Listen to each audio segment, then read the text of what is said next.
there. Today we're going to step into yet another important topic to lay the foundation for some major projects coming down the road. This topic is called the Qabalah, which is commonly titled the Tree of Life.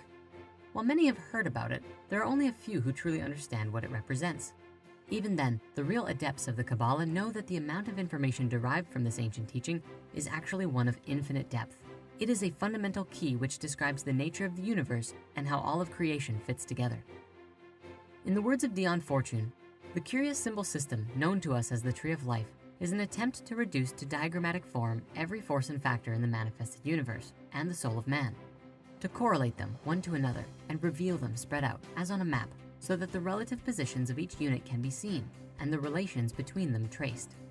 In brief, the Tree of Life is a compendium of science, psychology, philosophy, and theology. The journey into understanding the Tree of Life can begin in many ways, and so today we will look at an overview of this system from an extremely basic perspective in order to bring clarity and awareness to what it is and how it works. From there, we will deepen our discussion with greater details of all of the various compartments of this mystical system.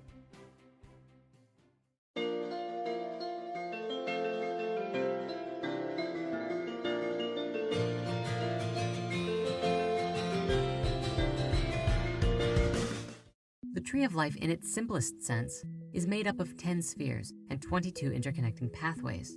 These are often added together and described as the 32 paths of the Tree of Life. The 10 spheres are actually called Sephiroth. No, not that Sephiroth. These spheres represent successive divine emanations or outpourings of energy in the continuous flow and evolution of the universe. They are numbered 1 through 10, each of which holds the numerological correspondence that you might expect when studying numerology.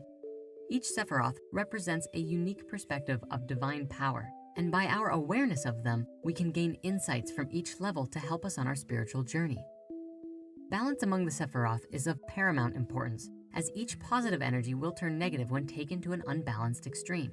Each of the Sephira are reflected within all levels of the universe, both in the microcosm, such as within our bodies, and the macrocosm, when observing all of creation as a part of a greater whole.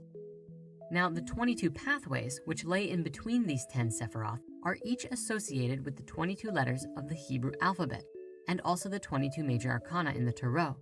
Each one holds a deep spiritual message. When they are all in harmony together, they describe that all things from heaven and earth are fully united in one, even when we perceive them to be otherwise. Where the Sephiroth represent divine powers, the pathways are the channel of energy between them, the journey, obstacles, and rewards for moving towards the next Sephiroth. These energies are all found within us, and if we are open to it, we consciously take part in the wisdom and understanding moving throughout this tree. By coming to understand these pathways, which is also called pathworking, we begin to harmonize and balance the internal and external worlds of ourselves. These paths represent stages of personal development and are required to pass between the Sephiroth and are seen as roadways to spiritual enlightenment. In addition to the Sephiroth and the pathways, there are several other key ingredients to understand about the tree.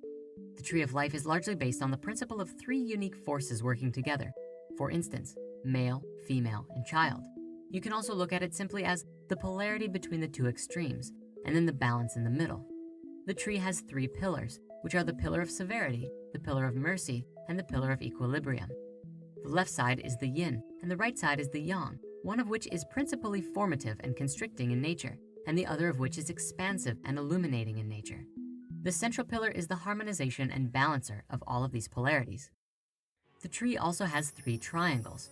The supernal triangle is made up of the top 3 Sephira and represent the 3 states of God, the supreme oneness from which all things emerge, the divine masculine and the divine feminine emanations which go on to create all things.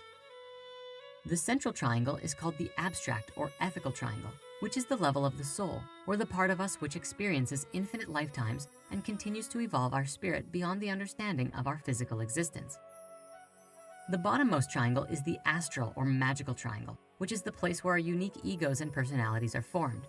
The collective thoughts and feelings of our individual identity combine together and are channeled downwards through our bodies into the bottom Sephira and dictate how we live our lives.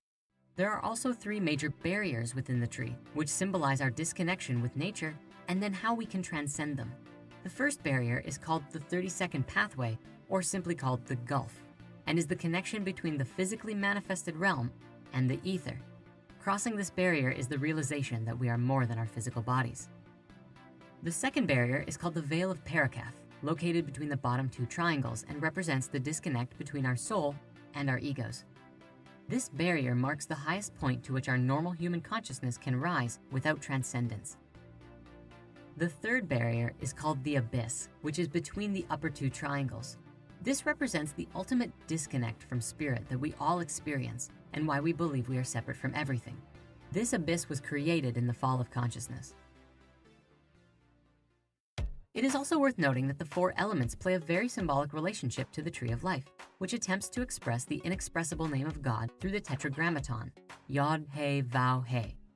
Yod being fire, the male symbol of forces that set the creative process in motion. The first He being the symbol of water, the female or receptive principle, which develops the impulse of the first fire. Vav being air, the formative principle of intellect and mind, the son of the mother and the father. And the final He being earth, the manifestation and material principle of the daughter, the final combined result of the whole creative process. Together, this combines with what is called the four worlds of the Tree of Life. The four worlds can be depicted in several ways, depending on the varying esoteric practices.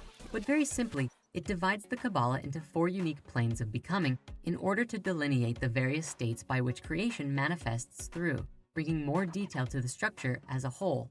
At the top, you have the world of emanation, which is fire, the world of creation, water, the world of formation, air, and the world of action, earth. These are the four stages in the process of creation, according to the Qabalah. All of these concepts and more will be discussed and explored in more detail as we go along, but we thought it would be best to give an overview of everything before we get too deep for anyone who is just beginning, so that you can have a clear roadmap of all of the places that you can explore.